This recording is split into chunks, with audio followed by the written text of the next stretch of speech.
And I went to Sunday school, and I found out the problem was Eve. The story goes that she's the one who ate of the tree of knowledge of good and evil, and the Lord God in the old story said, if the humans get like that, they'll be as powerful as gods.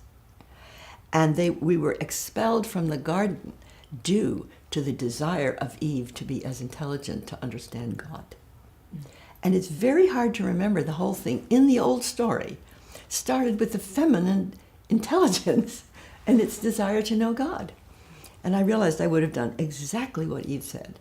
And I'll take a big jump ahead to say it's actually true that what is happening now is we have gained powers of God, not just the atomic bomb, but all the rest of it. We have just begun to discover the rise of the feminine co-creator. That's not just even women's equality. It's not just women being liberated from the oppression of men. All of that's essential. Right. But here's what I see for right now, jumping from 1945 to 2016, is the feminine who falls in love with giving birth to a new world, a better world, like she can fall in love with an unknown child. She can, that's the difference between women and men. Women have babies. Yeah.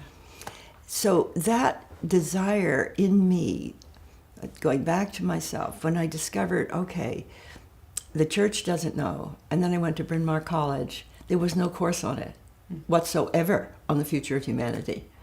Then I got to meet President Eisenhower, went to his Oval Office in 1953. Mr. President, I have a question for you. Maybe he'll know. Yes, young lady. What is the meaning of our new power that's good? I have no idea, young lady. So I said, Mr. President, we better find out.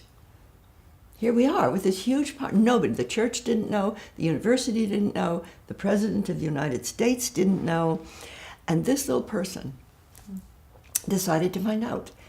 And I'd just like to say to anybody, anywhere, who has a question, who has an impulse that doesn't seem to be realistic in that moment, if you're capable of continuing to say yes to it, what you do is you activate inside yourself an impulse of the creative process of evolution itself.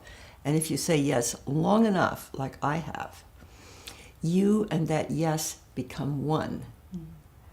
And here is my understanding of why it can be a positive future. You have to get evolutionary eyes. When you do, look at the whole story of creation and put yourself in it.